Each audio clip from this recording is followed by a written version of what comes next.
Саламатсыздар, урматтуу Чалкан медиа каналынын көрөрмандары, өлкөбүздө алынган акыркы сааттагы жаңылыктар менен сиздерди тааныштырабыз. Кыргызстандык жеңил атлетчи дүйнөлүк универсиадада коло медаль тагынды. Кыргызстандык Нурсултан Кеңешбеков Кытайдын Чэнду шаарында өтүп жаткан дүйнөлүк универсиадада коло медалга ээ болгонун дене тарбия департаменти билдирди. Анын байгеси мындай масштабтуу мелдеште кыргыз жеңил атлетикасынын тарыхындагы биринчи медаль болуп калды. Кеңешбеков 5 шакырымдык жарышка түшкөн. 14 мүнөт 15 секундта келип, франциялык жеңүүчүдөн болгону 1,23 секундка артта калды. Кыргызстандык спортчулар жеңил атлетика, дзюдо, стол тенниси, таэквондо жана ок атуу боюнча күч сынашып жатышат. Манас эл аралык аэропорту ААК башкармалыгынын төрагасы Манасбек Самидинов Караван аэропортуна барды. Манас эл аралык аэропорту ААК башкармалыгынын төрагасы Караван аэропортунун курулуш иштерин жүрүшү менен таанышты. Аталган аэропортто учурда Манас эл аралык аэропорту ААК тарабынан акча каражат бөлүнүп, аэропорттун учуп конуу тилкеси асфальт бетон төшөлмөсүндө оңдоо калыбына келтирүү иштери толук кандуу жүрүүдө. Караван аэропортунда учуп конуу тилкеси, рулеждук жолчолору жана учак токтотуучу жайлары толук кандуу оңдолууда. Аэропортко келип кызматкерлерге жолугуп маселелерин жеринен уктум. Караван аэропортунда оңдоп түзөө иштери бүткөндөн кийин мамлекеттик жарандык авиация агенттиги тарабынан текшерүүдөн өтүп, жарактуулук тастыктамасы берилет. Аталган агенттик уруксат бергенден кийин аэропорт толук кандуу ишке киргизилет. Бул аэропорт жергиликтүү каттамдарга ылайыкталган. Бишкек Гербен Бишкек багыты боюнча каттамдар 4 мезгил бою, ал эми Гербен Ысык көл Гербен багыты боюнча каттамдар жайкы туристтик мезгилде аткарыла баштайт деп билдирди Манасбек Самидинов. Эсиңиздерге сала кетсек, Караван аэропортунун пайдубалы 1976 жылы түптөлүп, 1980 жылы биринчи учак конгон.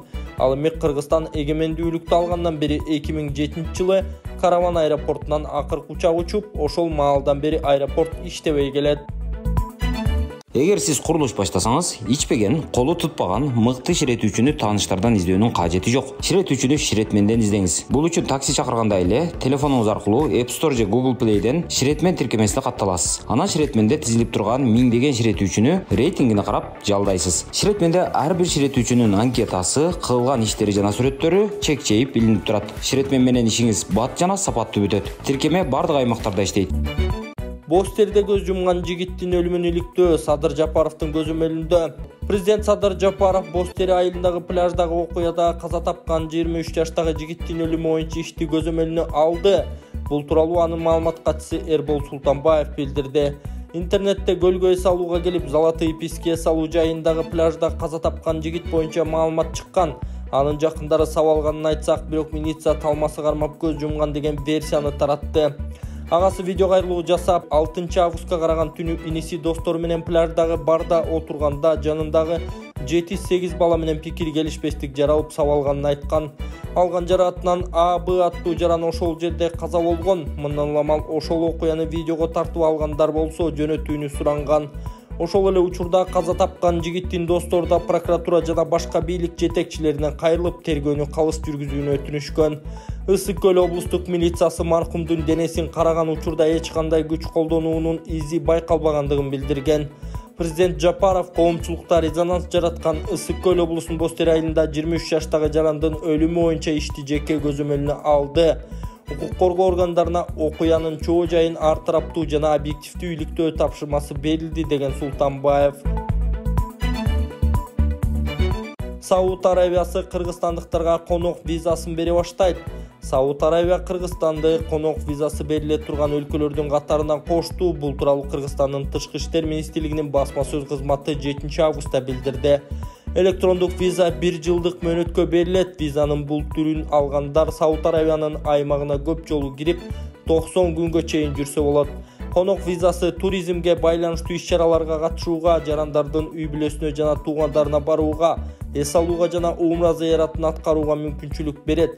Бирок мындай виза окуу жана иштөө максатында кирүүгө берилбейт. Жарандар конок визасын онлайн портал аркылуу жана Сауд Арабиясынын эл аралык аэропорттордон ала алышат. Кыргызстандын Саудиядагы элчилиги кыргыз жарандарын ал жака баруудан алдын өлкөдө жүрүү эрежелери жана шарттар менен таанышып алууга чакырат. Кокулов D-Billions'ко парк ачып туристтерди тартсак болот. Эрлан Кокулов өзүбүздүн дүйнөлүк брендтерди колдоно албай жатабыз деди. Мисалы Кореяда мамлекет жардам берип ошол жерде K-pop деп ырчыларды чыгарып сериалдарын тартып Кореяны дүйнө жүзүнө таанытып товарларды дүйнө жүзүнө сатат. Азыр бүт жерде корейский косметика жана ушул сыяктуу нерселер сатылып жүрөт. Бизде D-Billions деген дүйнөлүк бренд бар. Жаш ырчы, музыкант балдар өздөрү дүйнөлүк брендке айланып алышты. Американын Disney'ин ашып кетпесе да ошолорго теңелди. Эмне себептен биз Кыргызстанда ошол D-Billions менен сүйлөшөбүз, аларды колдонуп Disney сыяктуу дүйнөгө таанылган парк ача албайбыз? Ошол да туристтерди чакырган туурабы? Ошол жерге ата-энелер балдары алып келет. Эгер биз бүгүн ошолор менен сүйлөшүп, ошолор аркылуу инвесторлорду таап парк ачып алсак, ошол да туризм, ошол жерден келет да акча, деген Эрлан Кокулов. Толубай Бакасовдун ден соолукту чыңдоо борбору. Кытай элдик ыкмасы менен гайморит, грыжа, артрит, остеохондроз, куяң, тиземун, простатит ооруларын дарылоо жана айрыкча улгайган адамдардын кан айлануу системасын жакшыртуу. Мындан сырткары бизде косметология жана ашыкча салмакты кетирүү процедуралары бар. Гайморитти дарылоо ыкмасы мурун көңдөйүндөгү ириңдерди жибитүү үчүн от жагуу, андан соң табигый таза чөптөн жасалган порошок менен ириңди сыртка алып чыгаруу. Грыжа, остеохондроз, тизе муун жана суук тийген ооруларды дарылоо ыкмасы. Ооруган жерге гандин, же жөнөкөй тил менен айтканда дары чөптөргө сугарылган таякчалар менен массаж жасоо. Андан кийин от жагуу. От жаккан соң атайын табигый чөптөрдөн жасалган дары майларын шыбап, денедеги токсин, туз жана вирустарды чыгаруу. Дарылоо мөөнөтү болжол менен 10 күн. Келип 100% кепилдик менен ден соолугуңузду чыңап кетиңиздер. Кененирээк маалымат алуу үчүн экраныңыздардагы номерге кайрылыңыздар.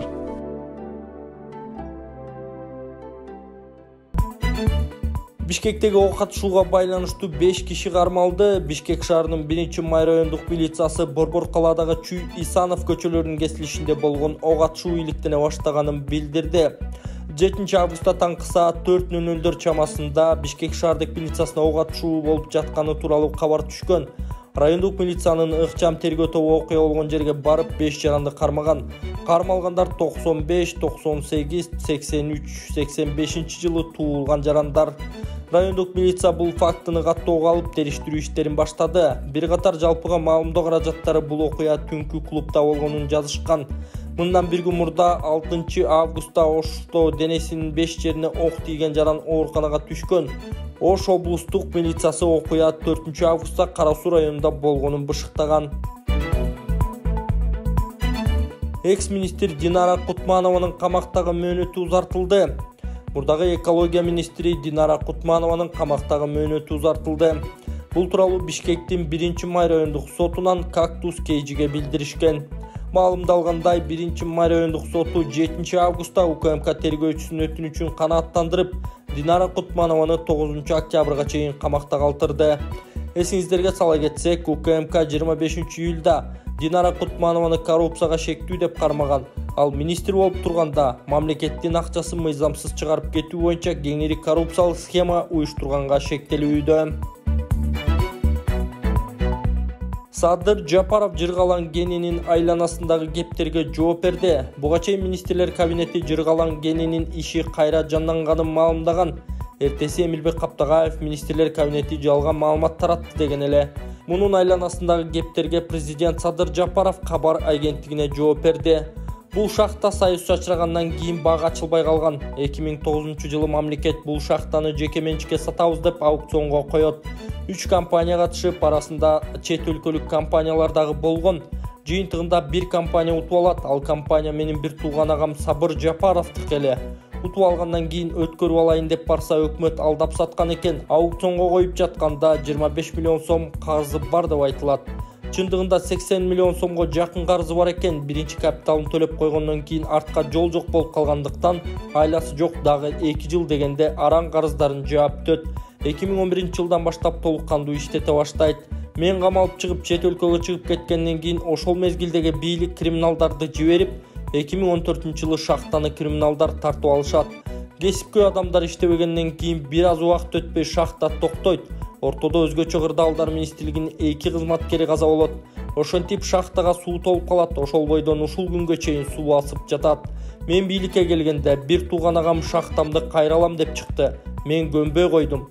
Бийликтин күчүнө салып кайра алышты деген сөз калат. Кереги жок деп койдум. Мурдагы жылы мага бир бизнесмен келип мен алып иштетейин деп сурады. Эгер иштетип кетериңе көзүң жетсе ала бер. Мамлекетке иштеп турганы пайда дедим. Ошентип азыр Марат деген бизнесмен иштете баштады. 2 жылдан бери даярдоо иштерин жүргүздү. Россия-Кыргыз фондунан 1 миллион 700 миң доллар кредит алып, ал акчанын чып-чыргасын коротпой Россия заводко которуп конвейер системасын алып келди. Кытайдан өз акчасына көмүр казган комбайн жана башка керектүү техникаларды толук алып келди. Эми Кудайым буйрса мындан ары Жыргалаң шахтасы бери дегенде 20 жыл токтоосуз иштеп кетет. Мурдагы көмүр чыгарган техникасы 1 тонналык вагондор болчу. 1960-жылдары коюлган. Алардын ордуна жаңы заманбап конвейерлер коюлду. Шахта өзүн-өзү актамак түгүл эбегейсиз зор киреше берет деп ишенем, деди өлкө башчы. Азыр лицензия бир эле адамдын колунда, мурдагыдай башаламан эмес. Кудайым буйрса Ысык көлдөгү калкыбыздын жарымын мындан ары көмүр менен камсыз кылганга жетчет деп үмүт артып олтурам. Эми ушул учурдан пайдаланып жалган деп жаткан бир уч жарандарыбызга кайрылып кетейин. Өзүңөр өлкөнүн өсүшүнө пайда келтирбесеңер дагы зыяныңарды тийгизбей тургулачы сураныч. Өлкөбүздө ушундай жакшы иштер жасалып жатканда тескерисинче сүйүнүп, колдоп коштоп ийгилик каалап турсаңар жакшы эмеспи деп жыйынтыктады Садыр Жапаров.